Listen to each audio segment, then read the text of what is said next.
हर हर महादेव। आप सभी दर्शकों का स्वागत है हमारे खास कार्यक्रम में। तो सावन के महीने की शुरुआत हो चुकी है और आखिर क्यों सावन का महीना प्रिय होता है भगवान शिव को, आज हम अपने इस कार्यक्रम में जानेंगे। आपके साथ मैं हूं अंजलि भंडारी और आज हमारे साथ स्टूडियो में मौजूद हैं आचार्य गणेश जी। स्वागत है आपका आचार्य गणेश जी।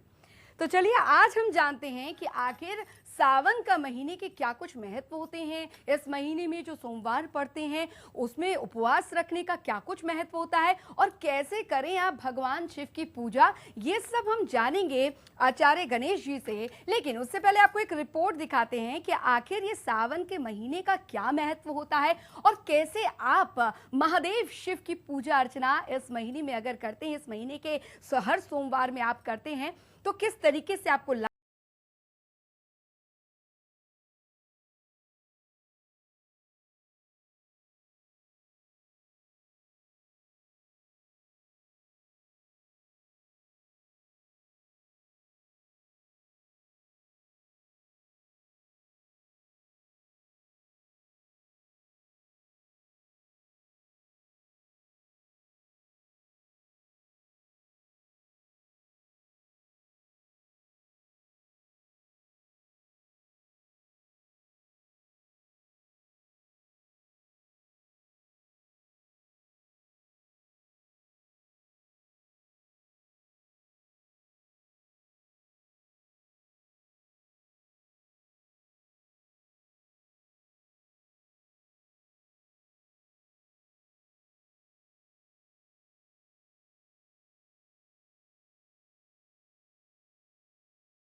न्यूज डेस्क जनता टीवी।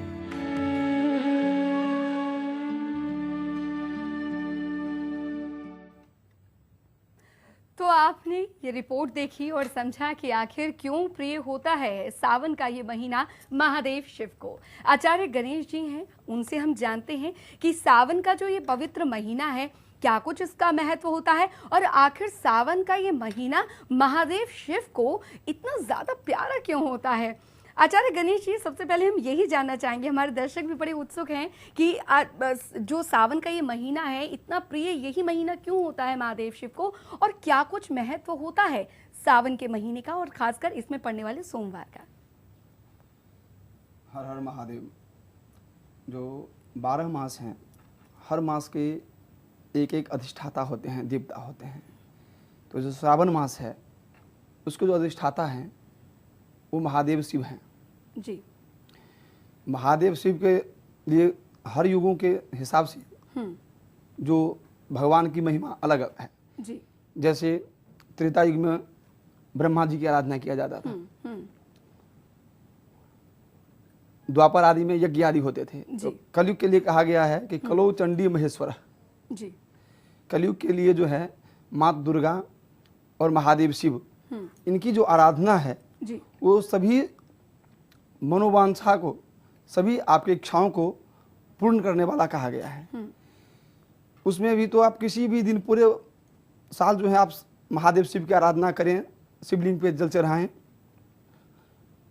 साथ ही जो सावन मास में नियमित पूर्वक संयम रखकर किसी भी कामना को प्राप्ति के लिए प्रतिदिन महादेव की अर्चना करे जी। तो सावन मास जो है भक्त को अनन्य फल देने वाला कहा गया है, सभी संकटों को मुक्त करने वाला कहा गया है जी।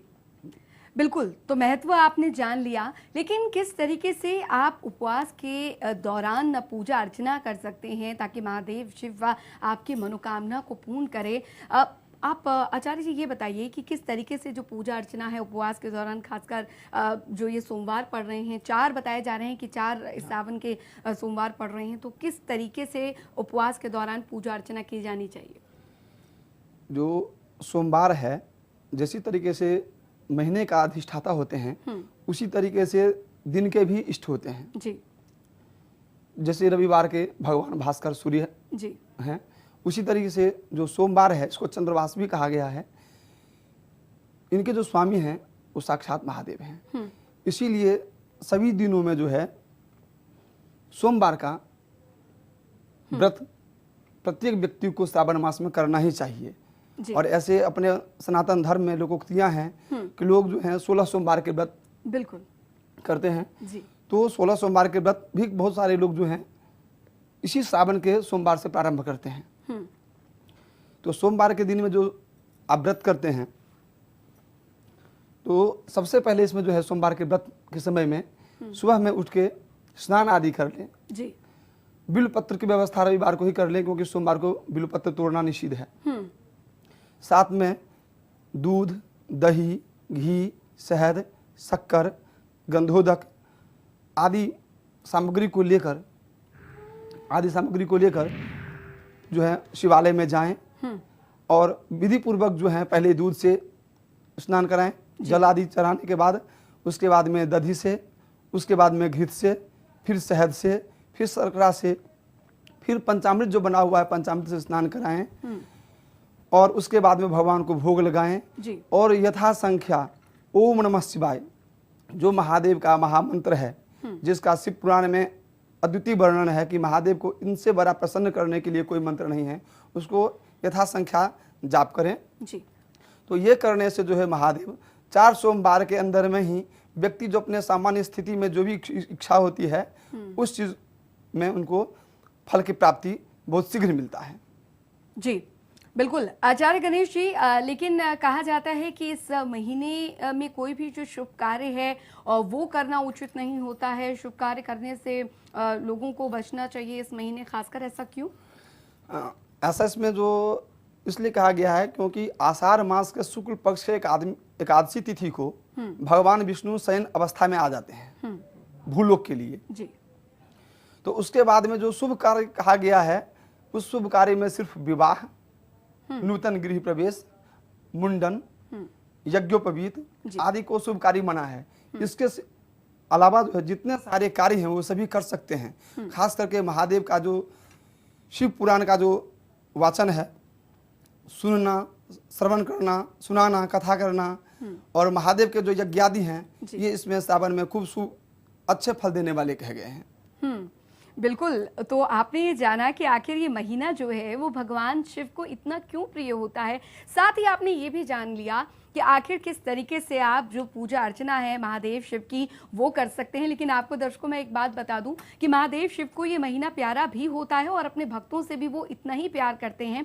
अगर भक्त उनके जो सिखाई गई बातें हैं उन पर चलें और किसी भी तरीके से भक्तों को ये भी ध्यान रखना है कि आप इस महीने खासकर, हालांकि आप अपने जीवन में ये बात याद रखें कि अपने माता पिता का, अपने बुजुर्गों का कभी भी दिल ना दुखाएं क्योंकि इससे आपके जीवन का कभी भला नहीं होगा अगर आप अपने जो बड़े हैं उनका सम्मान नहीं करते हैं। और इस महीने तो आप विशेषकर ध्यान रखें क्योंकि भगवान शिव को बहुत गुस्सा आता है अगर कोई अपने माता पिता, अपने जो बुजुर्ग हैं उनका सम्मान नहीं करता, क्योंकि भगवान गणेश और जो कार्तिकेय थे वो अपने माता पिता का इतना ज़्यादा सम्मान करते थे। क्योंकि एक बार आचार्य जी याद है कि किस तरीके से हमने शास्त्रों में पढ़ा हुआ है कि जब पृथ्वी का चक्कर उन्होंने लगाने के लिए बोला था अपने बच्चों को, तो जो शिव जी के गणेश जी थे उन्होंने अपने माता पिता का ही चक्कर लगाया था और बोला था मैंने ब्रह्मांड का चक्कर लगा लिया।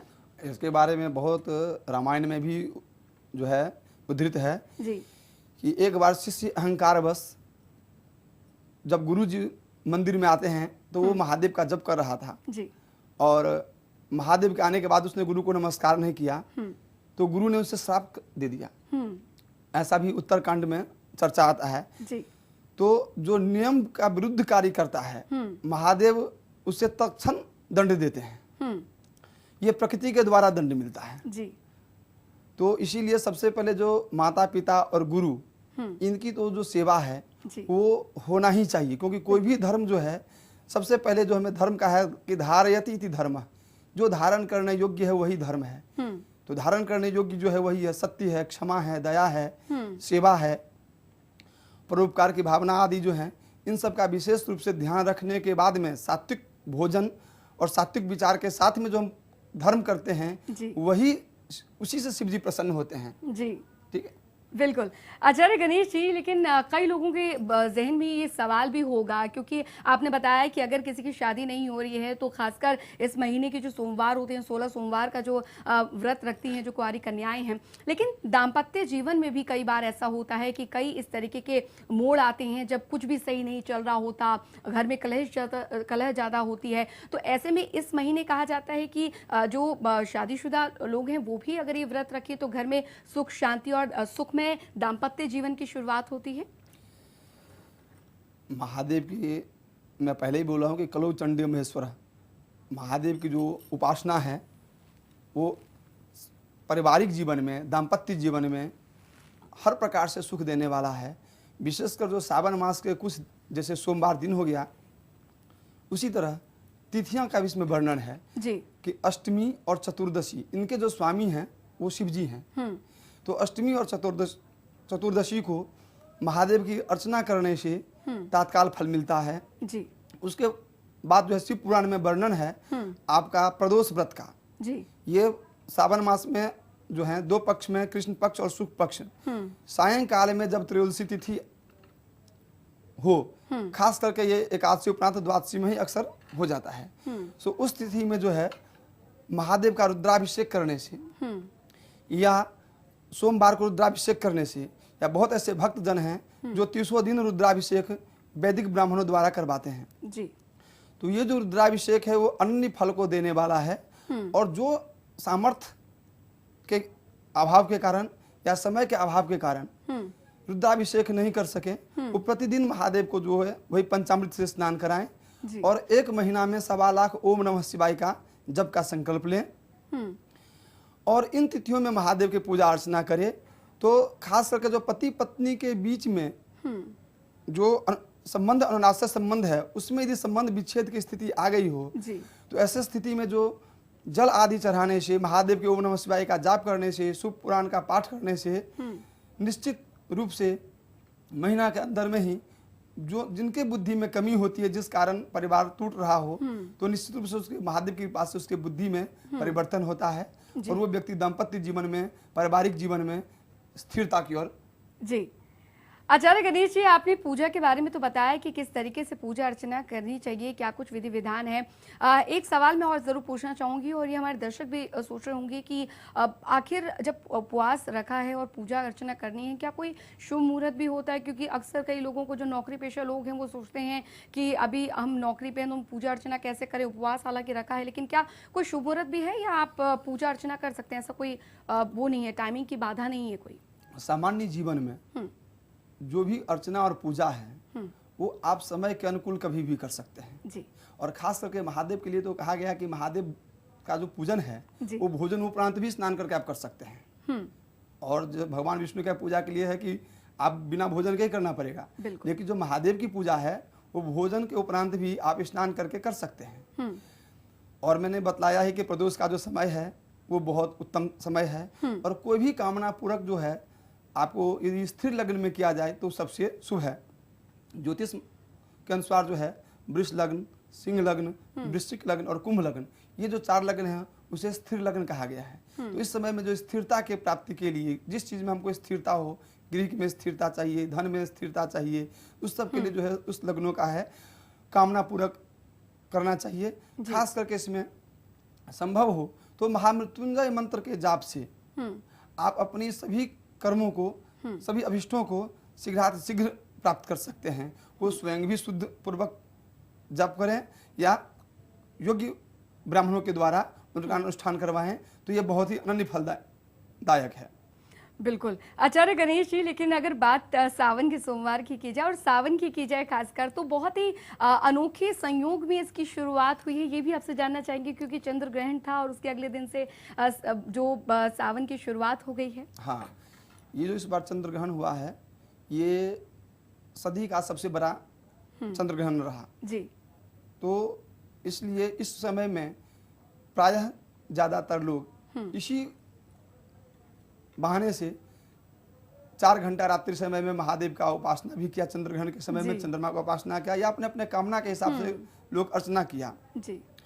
तो वो स्वाभाविक रूप से है कि जब हम कोई काम की शुरुआत अच्छे तरीके से करते हैं, यानी अगला दिन श्रावण प्रारंभ हो रहा है और रात्रि में हम जाकर जो है चंद्र ग्रहण के निमित्त जो है हमने पूजा पाठ किया, तो जो एक सकारात्मक ऊर्जा होती है वो निश्चित रूप से रात्रि से ही ब्रह्म मुहूर्त से ही व्यक्ति को प्रारंभ हो गया, क्योंकि हर किसी के मन में था कि चंद्र ग्रहण लगा हुआ है, स्नान करना है, चंद्र ग्रहण लगना है, घर की सफाई करनी है, मंदिर की सफाई करनी है, तो वो ऑटोमेटिक जो है स्वाभाविक तौर पर जो है वो आपका ब्रह्म मुहूर्त से ही सावन महीना में जो है आदमी सकारात्मक ऊर्जा के साथ पूजा पाठ और सफाई आरंभ कर दिया। तो निश्चित रूप से ये पूरा महीना जो है, कहते हैं कि जो शुरुआत अच्छी हो तो अंत अच्छा होता ही है, तो निश्चित रूप से ये सावन महीना जो है अन्य सालों की अपेक्षा बहुत फलदायी होगा। बिल्कुल। और दर्शकों आपको बता दूं कि जो लोग उपवास रखे हुए हैं, जिन्होंने जो सोमवार के उपवास रखे हुए हैं, उन्हें एक बात ये ज़रूर समझनी है कि आप अपने शरीर को कष्ट देकर कोई भी भगवान को आप खुश नहीं कर सकते हैं। अगर आप उपवास रखते हैं तो आप ये ध्यान रखिए कि आपके शरीर को इससे कष्ट ना हो, क्योंकि भगवान कभी भी नहीं चाहता कि उनके जो भक्तों के शरीर को काफ़ी कष्ट पहुँचे। और यही सवाल मैं आचार्य गणेश जी से भी पूछना चाहूँगी। आचार्य गणेश जी, कई लोगों के मन में और क्या कहें ये भी होता है कि लोगों की भ्रांतियां होती है अलग अलग, कि उपवास रखना है तो बहुत ही कड़ा उपवास रखना है और चाहे शरीर को कितना भी कष्ट हो जाए, लेकिन हमने तो उपवास रखना है और ऐसा उपवास रखना है जिसमें हमने कुछ नहीं खाना, कुछ नहीं पीना। तो वाकई में हमें क्या इस भगवान चाहते हैं कि उनके भक्तों को इतना कष्ट हो, उनके शरीर को इतना कष्ट हो, वो भी तब जब हम बोलते हैं कि हमारे शरीर में भगवान वास करते हैं, सभी के शरीर में भगवान वास करते हैं। इसके लिए जो है उपवास शब्द का पहले जो है समझिए जी। उप मीन्स होता है समीप रहना, नजदीक, और वास मत होता है रहना जी। जो समीप रहें, यानी जिस देवता के निमित्त हम व्रत करते हैं, सबसे पहले हमारे आंतरिक रूप से उनका चित्रण करें। यानी कि हम उपवास रख के यदि हम दुनिया के सारे भ्रांति की बात करते हैं, एक दूसरे की जो है उपहास करते हैं या किसी का मजाक उड़ाते हैं या हमारा ध्यान कहीं और रहता है, इससे बचें जी। दूसरी बात में जब हम व्रत करते हैं तो व्रत के कुछ नियम है जी। बिल्कुल नियम है कि आवश्यकता बस जो स्वस्थ व्यक्ति है वो एक बार कुछ भी फलाहार ग्रहण करे, बच्चा और बूढ़ा जी, इनके लिए वो 2 बार ले सकते हैं, और जो रोगी हैं वो 3 बार ले सकते हैं जी। तो यही जो व्रत करने का नियम बतलाया गया है, क्योंकि यदि हम बार बार कुछ न कुछ, उपवास का एक ये भी है कि शरीर मार्ग के द्वारा भगवान को कृपा प्राप्त करना, तो जब हम बार बार कुछ न कुछ फलाहार लेते ही रहेंगे तो जब शरीर में कुछ हमें अनुभूति नहीं पता होगा तो फिर उसका उसी हिसाब से फल नहीं होगा। दूसरा बात, वैज्ञानिक तौर पर सप्ताह में यदि हम एक बार व्रत करते हैं तो जो हमारी पाचन क्रिया है वो भी बहुत मजबूत होता है। तो पहले के समय में जो करते थे उनका दोनों होता था कि आध्यात्मिक विकास भी हो, आध्यात्मिक पुण्य भी मिले और साथ में वैज्ञानिक रूप से भी हमें लाभ हो। तो हमारे सनातन धर्म में जितने सारे कार्य हैं उन सबका दोनों लाभ है। तो जितना हम शरीर को संयम रखेंगे, शरीर के अनुसार से यदि आपको दवाई नहीं लेना हो, आपके शरीर में कोई पीड़ा ना हो, तो कोशिश करें कि बिना कुछ लिए आप व्रत करें, और यदि जरूरत पड़े तो एक बार ले लें। स्वस्थ व्यक्ति के लिए यही शास्त्र में वर्णन है जी। बिल्कुल आचार्य जी, लेकिन अगर जो गर्भवती महिलाएं हैं वो अगर भगवान शिव की इस महीने आराधना करती हैं तो क्या उन्हें उपवास रखना जरूरी है, अनिवार्य है? इनके बारे में तो सबसे पहले मैं यही कहूँगा कि डॉक्टर के माध्यम से उनको जो सलाह दिया गया है पहले उस चीज़ को पूरा करें। बिल्कुल। क्योंकि एक सुक्ति है कि शरीर माध्येन खलु धर्म साधनम, शरीर के माध्यम से धर्म करने के एक नहीं अनेक साधन हैं। कोई दान करके धर्म पुण्य अर्जित करता है, कोई उपवास करके करता है, कोई यज्ञ करके करता है, कोई चैरिटी से करता है। तो धर्म करने के अनेक साधन हैं। तो सबसे पहले है कि हमारा शरीर स्वस्थ रहे, इसलिए सुक्ति है कि शरीर माध्येन खलु धर्म साधनम, यानी जो कलयुग है और कलयुग के लिए दिया गया कि अन्न में ही प्राण है जी। तो जिससे हमारे शरीर का नुकसान पहुंचे, और हम यदि व्रत में लगे हुए हैं और शरीर का नुकसान हो, जैसे किसी को शुगर है, किसी को बीपी है, और जैसे आपने कहा कि गर्भवती महिला है, जी। तो ऐसी स्थिति में यदि उनको डॉक्टर के हिसाब से यदि ये नुकसान है तो बिल्कुल नहीं, उसके लिए सोचें, ओम नमः शिवाय का जप करें, महामंत्र है, उनको भी उतना ही फल मिलेगा। मन ही मन शिव का ध्यान करें। तो यही उसके लिए यही निर्देश है कि पहले डॉक्टर का जो दिया गया सलाह है, जो दवाई है, उनको जो स्थिति है उसका पहले वो अनुसरण करें। संक्षिप्त में एक जानना चाहूंगी आचार्य गणेश जी कि 4 जो सोमवार है वो तो ठीक है, लेकिन क्या उसके बीच में भी जो अन्य व्रत हैं वो भी इस महीने रखने शुभ होते हैं? हाँ, जैसे मैंने आपको बताया था कि प्रदोष व्रत, सोमवार तो महादेव को प्रिय है, बिल्कुल, लेकिन आप जो भी इसमें भक्तजन शिव चालीसा पढ़े होंगे, उस शिव चालीसा में भी है कि आपको प्रदोष का वर्णन है। यहाँ तक कहा गया कि प्रदोष का व्रत करने के उपरांत आप अपने मन वांछा, जिसको पुत्र नहीं होता है, वो पुत्र प्राप्ति के लिए यदि प्रदोष व्रत करे तो निश्चित रूप से उसे पुत्र की प्राप्ति होते हैं। और ऐसे हजारों ने, मैं समझता हूँ कि सनातन धर्म में लाखों महिलाएं होंगी जो इस चीज से अनुभूति से उनको अनुभव हुआ होगा। तो प्रदोष का व्रत करें, प्रदोष का जो है पूजन अर्चन करें सायंकाल में। बस इसमें वही रहता है कि सोमवार में सुबह के समय में किया जाता है और प्रदोष में सायंकाल में करें।